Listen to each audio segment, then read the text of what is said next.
Mirëmbrëma shikues të shtatë, ky është edicioni qendror i lajmeve. Ndjekim fillimisht disa nga zhvillimet kryesore të ditës.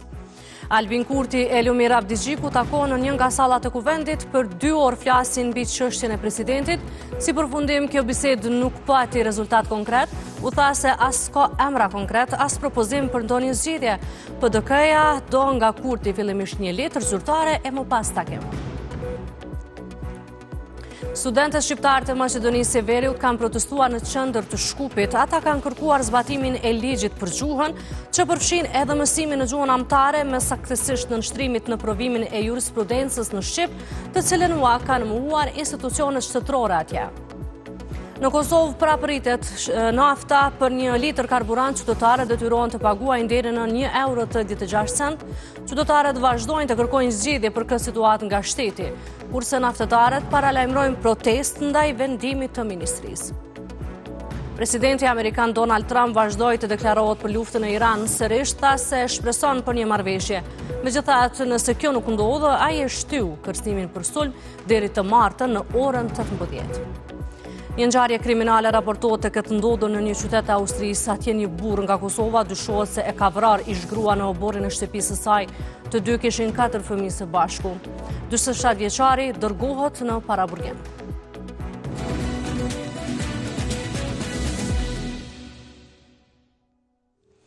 Dy orë ka zgjatur takimi mes Albin Kurtit dhe Lumir Abdigjikut në një nga sallat e kuvendit të Kosovës.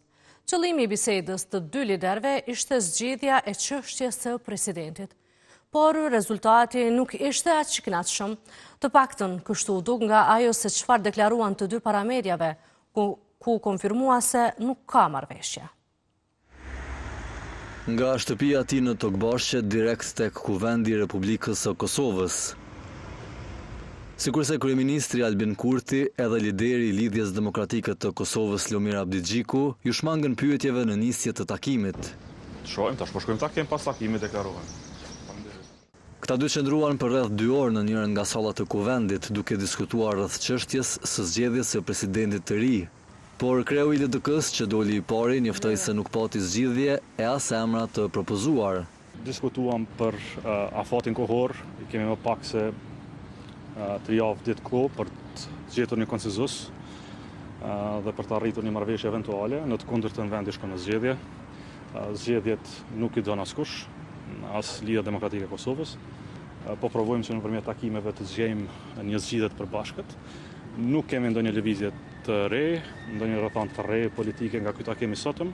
Ndonse takimi u mbajt tek 12 ditë pas aktgjykimit të kushtetuesës, ky njoftoi se ditëve në vijim do të takohen sërish. E të njëjtat i tha dhe homologu i tij në vetëvendosje që sërish përsëriti se duhen 84 apo 85 deputet, e jo 81. Unë vazhdoj ta kem qëndrimin e njëjtë, që nëse kemi një emër të përveçëm dhe po synojmë që të jenë veç se 80 apo 81 veta në sallë në këtë legjislaturën e 10, ky do të ishte një rrezik tepër i madh. Vetëm një shumicë prej 84-85 është ajo që do të na bënte komod. Ky bëri të ditur se planifikon të takohet edhe me Bedri Hamzën e PDK-s. Do të përpiqem që të takohem edhe me kryetarin e PDK-s Bedri Hamza, për shkak se presidenti nuk do të jetë jo vetëm i një partie, po as i 2 partive. Presidenti është shprehje e unitetit popullit. Deputetët e legjislaturës së 10 të kuvendit të Kosovës kanë kohë deri më 28 prill që ta zgjedhin presidentin apo presidenten e re. Kryetari i PDK-s Bedri Hamza i ka kthyer përgjigje kryeministrit Albin Kurti lidhur me ftesën për takim. Atij i është kërkuar që ta konkretizojë iniciativën e tij të re përmes një letre zyrtare në mënyrë që të rritet serioziteti në trajtimin e kësaj çështjeje. Pas këtij konkretizimi nga ana e tij, çështja do të shqyrtohet në organet e partisë dhe më pas do të paraqitet qëndrimi përfundimtar i PDK-s, thuhet në përgjigjen e zyrës së informimit të PDK-s.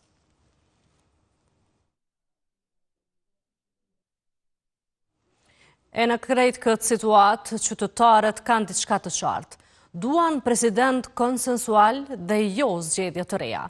Të pyetur për çështjen e të parit të shtetit, ata propozojnë që të lihen anash inatët politike dhe të mundësojnë që vendi të shkojë përpara.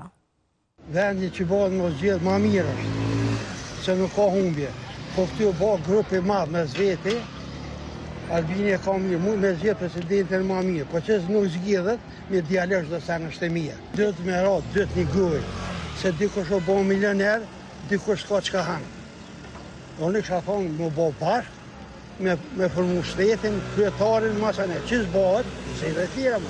Na duhet sa ma shpejt të zgjojnë subjektet tona politike një president të unitetit, një president që nuk përçon, një president që e lufton për zhvillimin demokratik të shtetit.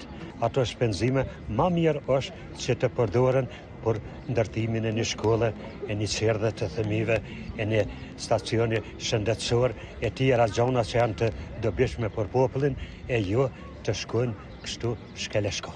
Ata duhet të gjenë një president unifikues, konsensual, që është i përshtatshëm e i dëshirueshëm për gjitha partitë edhe për popullin i dobishëm. I lus që pa tjetër të ulin dilonin atet, të vlerësojnë interesin e shtetit dhe sot apo nesër të miren vesh për zgjedhjen e presidentit. Një person kemi na mjaft njerëz akademik të mëshëm, inteligjent, ta zgjedhin një person konsensual edhe pa tjetër të shkrohet në zgjedhjen e presidentit. Kurse si zgjedhje. Në vlerësimin e disa qytetarëve të tjerë nga Prizreni, presidentja Vjosa Osmani është më e mira që ka pasur vendi. Ky ishte vetëm një prej komunikimeve me vetë atë gjatë vizitës që Osmani realizoi sot në Prizren.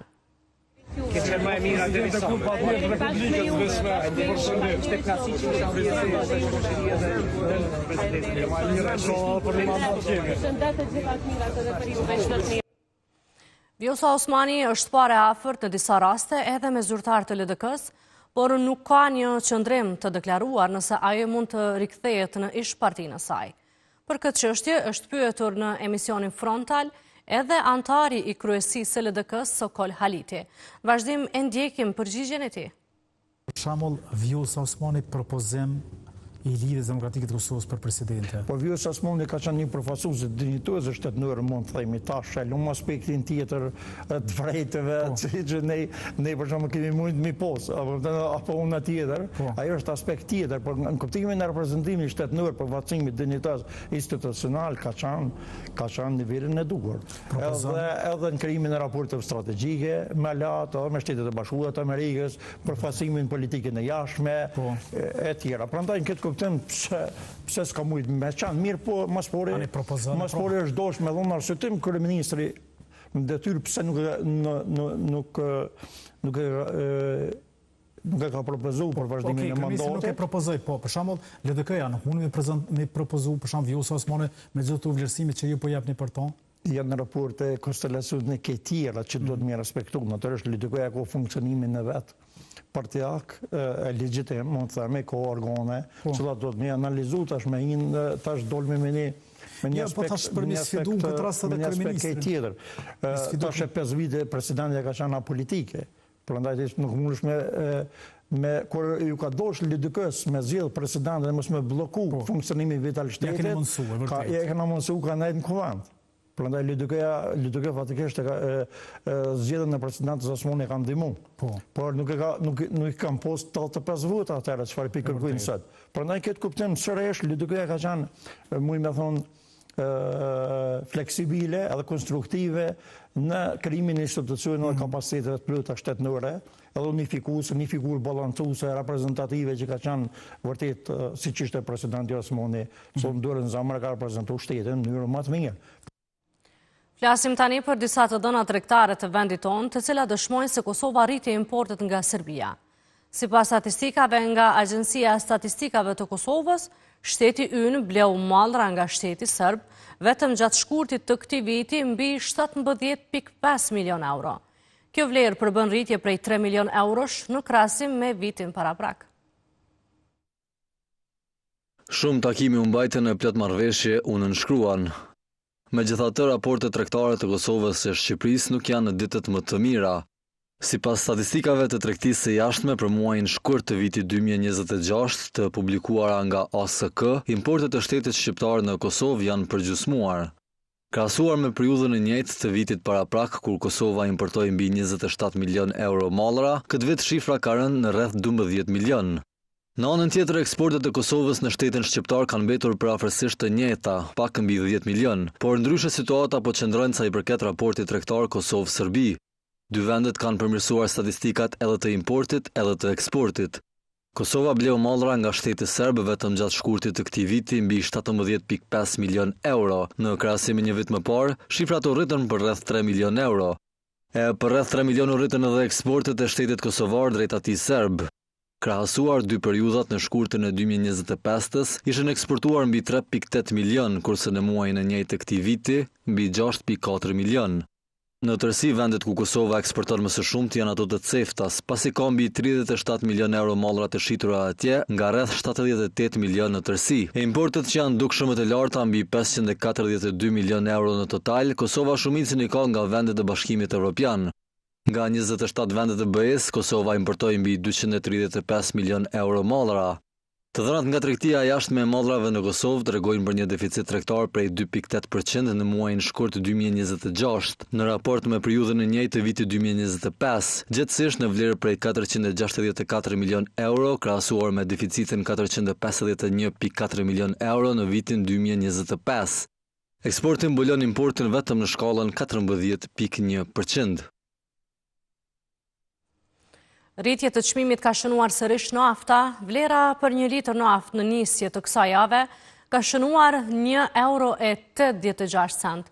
Qytetarët shprehen të pakënaqur me këtë situatë, kurse vetë naftetarët paralajmërojnë protestë ndaj vendimit të ministrisë që po e përcakton çdo ditë çmimin tavan për naftën dhe derivatet e saj. €1.86 për litër nafte është çmimi i lejuar për të hënën e 6 prillit nga Ministria e Tregtisë dhe Industrisë. Ky shtrejtim po i duket i papërballueshëm qytetarëve, të cilët po kërkojnë hapa të mëtejmë nga institucionet. Po kjo nuk do më thonë se ai do të me ik akciza të vëshën për me na lecu se ato të mos me leju sa më shumë me shitatar e s'dikon. Ndërsa dikush fajin e gjuan edhe te qytetarët, që sipas tij po përdorin shumë automjetet. Si nuk është i përballueshëm kur nuk i nalin veturat. Pa është i përballueshëm. Sa në kohën, le të marrin masa ndryshme, le të mendojnë çish me zgjidh problemet. Jo marrin kurse problemet nuk e zgjidhin tjerë, problemet do të zgjidhin vetë. Ndërsa një qytetar tjetër hallën e ka që jo të gjithë kompanitë po i përmbahen çmimit tavan të vendosur nga Mint. Ai për nivellin njohshëm, jo 1.86, po më thon drejtën sa më shtrejt që po bëhet çashme këndshme vëzitja. Nuk e di pse, po inshallah do të bëhet mirë, nuk respektohet. Sa në për shembull i shoh dikon 1.94, 1.79, 1.82. Tash dikush për shembull ka mundësi me shunër për shkak që i vjen keq me rrit, po dikush e keq përdor këto. Megjithatë, gjatë së hënës shumica pumpave të derivateve ju përmbajtën çmimit maksimal ditor. E për këtë që shkel rregullin, Ministria ka paralajmëruar sërish marrjen e masave. Minti u bën thirrje të gjithë operatorëve ekonomik që të zbatojnë me përpikmëri vendimin e ri të marrë nga Ministria Kusari Dida, me qëllim garantimin e një tregu funksional të qëndrueshëm dhe në shërbim të interesit të konsumatorit. Shketjet e këtij vendimi do të trajtohen në përputhje me legjislacionin në fuqi. Në anën tjetër, nga shoqata naftare të Kosovës po thuhet se vendimi për çmimin maksimal nga Ministria po i çon kompanitë drejt falimentimit. Kryetari i kësaj shoqate Fadel Berjani madje po paralajmëron edhe protesta nëse vazhdohet e njëjta. Vendimi i ministrisë është i gabuar dhe dëmton bizneset. Si pasojë e tij, disa kompani të derivateve mund të bankrotojnë. Askund në botë nuk ka këso vendime që detyrojnë bizneset që të blejnë naftën €1.86 dhe ta shesin me çmimin e njëjtë. Nëse ky vendim nuk ndryshohet, nuk na mbetet tjetër veç të protestojmë. Lidhur me çështjen e çmimit të derivateve është mbajtur edhe një seancë jashtëzakonshme, ku opozita ka kërkuar nga ekzekutivi heqjen e përkohshme të aksizës dhe TVSH-s për këtë produkt. Jo për naftën, po për një çështje shumë të ndjeshme, protestuan sot qindra studentë shqiptarë në Shkup.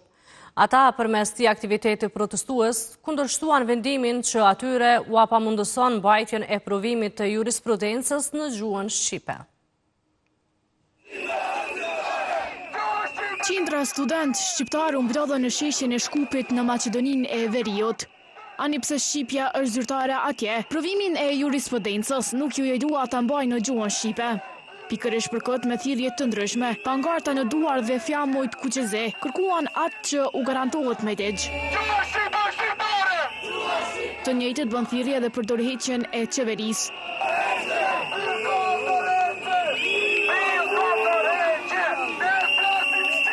Brohoritje nuk pati vetëm për kauzën që i mblodhi. Mes fishkëllimave u nisën nga sheshi kryesor para objektit të Ministrisë së Drejtësisë. Ne jemi ata që nesër do të mbrojmë ligjin, por sot jemi detyruar të dalim këtu për të kërkuar diçka që lidi tashmë e njeh. Të drejtën për të përdorur gjuhën tonë anëtare. Nga Ministri i Drejtësisë Igor Filkov kërkojnë zgjidhje urgjente. Kjo nuk është një protestë kundër askujt, por një thirrje për drejtësi, barazi dhe respekt ndaj procesit ton akademik dhe profesional. Kjo nuk është kërkesë emocionale, por një çështje parimore. Protestën e mbështatën edhe parti shqiptare politike në Maqedoni të Veriut, Kosovë e Shqipëri. Njëri nga liderët e vdenet, Izat Megjiti, organizimin e quajti thirrje për vetëdijsim. Reagim po atë edhe nga AAK në Kosovë, që cilësuan kërkesën e tyre legjitime dhe në përputhje me të drejta themelore të studentëve shqiptar. Mbështetja nga Shqipëria erdhi edhe prej ministrit të punëve të jashtme Ferit Hoxha dhe paraardhësja e tij Edisa Spiropadi. Të dy u shprahen se të drejtat legjitime të studentëve nuk duhen shkelur. Kurse kryeministri Histian Miçoski u bëri thirrje studentëve dhe pjesëmarrësve të mos lejojnë veten, siç e tha ai, të janë një mjet në duart e një partie politike opozitare, duke shtuar se qeveria tashmë ka formuar një grup ekspertësh kushtetues që po punojnë për të gjetur një zgjidhje. Organet e sigurisë në Austri u përballën me krim të rënd që ndodhi të dielën. Atje një burr i moshës 47 vjeçare me origjinë nga Kosova dyshohet se vrau ish gruan e tij në oborrin e shtëpisë së saj. Ata ishin prindër të 4 fëmijëve, derisa motivi dyshohet të jetë sipas disa përplasjeve të mëparshme.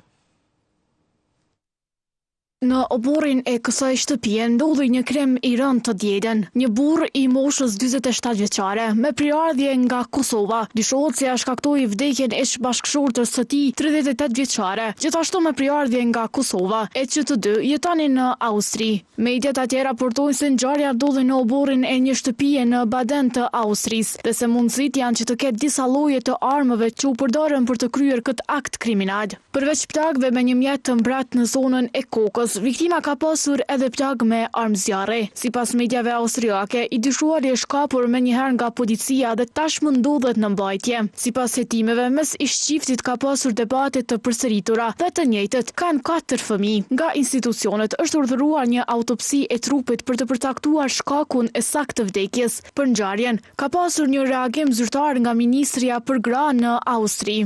Lajmit merr shumë nga Austria e poshtme na tronditi edhe një herë. Ngushëllimet tona më të thella shkojnë për të afërmit e viktimës që mbijetuan. Austria ka një rrjet të dendur ekspertësh në mbrojtjen nga dhuna, qendrat e mbrojtjes nga dhuna, policia, qendrat e këshillimit dhe numrat e urgjencës janë aty për viktimat. Ju lutem përdorni këtë ekspertizë nëse keni nevojë për ndihmë ose jeni dëshmitar të dhunës në mjedisin tuaj. Gruaja me iniciali Z.O vjen nga qyteti i Gjakovës. Vdekje pati sot në Kosovë, por ajo u shkaktua nga një aksident trafiku. Përplasja ndodhe në bajinë së Drenasit, ku një burr ka vdekur pas lëndimeve të marra, mëngjesin e së hënës. Aksidenti ka ndodhur mes një kamioni dhe një veture. Lajmin e ka bërë të ditur zëdhënësja e policisë për rajonin e Prishinës Flora Ahmeti. Si pasojë e aksidentit, një person ka mbetur i vdekur. Vdekja e viktimës mashkull është konstatuar nga ekipi mjekësor në vendin e ngjarjes. Me rastin po merret njësiti i trafikut rajonal, ka deklaruar Ahmeti.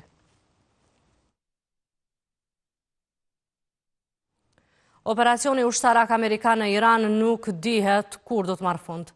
Tashmë ka një deklarim të ri nga presidenti Donald Trump, i cili i shtoi afat Teheranit deri të martën që të kontribuojë në një marrëveshje ose përndryshe Amerika do të realizojë sulm shkatërrimtar. Sulmet ajrore izraelite shkatruan bazën më të madhe detare të Iranit herët në mëngjes. E në mëzdit të hënën u godet edhe impjanti kyç petrokimik në fushën gjigante të gazit natyror South Pars në Iran. Kjo sipas ministrit të mbrojtjes së Izraelit përfaqëson një goditje ekonomike prej shumë miliard dollarësh për regjimin iranian. IDF goditi me forcë uzinën më të madhe petrokimike të Iranit. Kjo strukturë kyçe përbën rreth 50% të prodhimit petrokimik të Iranit. Kjo vjen pas një sulmi ndaj objektit të dytë më të madh të këtij shteti javën e kaluar, si rezultat të dy strukturave, të cilat së bashku përbëjnë 85% të prodhimit petrokimik të Iranit, tani janë jashtë funksionit. Ndërkohë gjatë vikendit, presidenti amerikan Donald Trump i dha afat deri me 6 prill që ta hapin kanalin e Hormuzit, por në një intervistë në Wall Street Journal tha se po punon dhe shpreson në një marrëveshje.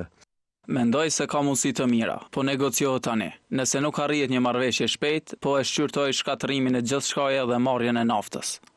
Ndërkohë më vonë bëri këtë postim në rrjetin e tij social.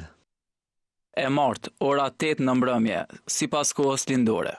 Propozime të ndryshme për një armëpushim të menjëhershëm janë qarkulluar në Washington dhe Teheran në një përpjekje për ta ndaluar luftën 5 javore. Për motive krejt të tjera nga ato ushtarake, disa raketa u nisën ditë më parë drejt hapësirës. Megjithatë, ekipi i Artemis 2 i NATO-s ka nisur me probleme që nga fillimi. Tani problemi është tek tualetët, derisa astronautët janë detyruar të bëjnë ndryshime të nevojshme. Kanë ndarë pamje të bukura nga udhëtimi i tyre në hapësirë dhe tashmë astronautët e misionit Artemis 2 të NASA kanë arritur më pranë hënës se sa tokës. Por ata janë duke u përballur me një problem dhe nuk po shkon gjithçka sipas planit. Tualeti i Orionit, i quajtur Lunar Lu, ka dështuar që nga nisja duke i detyruar astronautët të përdorin qeset rezervë për urinën. Sipas inxhinierëve, akulli ka bllokuar linjën e ventilimit, ku ka bërë të ndjehet një erë djegjes nga zona e tualetit. Kurse kontrolli i misionit ka riorientuar kapsullën drejt diellit për të shkrirë akullin dhe ka marrë udhëzime për përdorimin e pajisjeve rezervë. Astronautët, përfshirë edhe Kristina Kosh, kanë zgjedhur mënyra të tjera praktike për të zgjedhur situatën dhe kanë quajtur atë plumbing në hapësirë. Ky mision do t'i çojë ata në udhëtimin historik rreth hënës dhe do të rikthehen drejt tokës. Kjo shënon udhëtimin e parë lunar në hapësirë me njerëz pas më shumë se 50 viteve. Shikues të nderuar, kjo është tëra që kishim përgatitur për këtë edicion të lajmeve. Unë ju falenderoj që na ndoqët natën e mirë dhe mirëmbëjtje.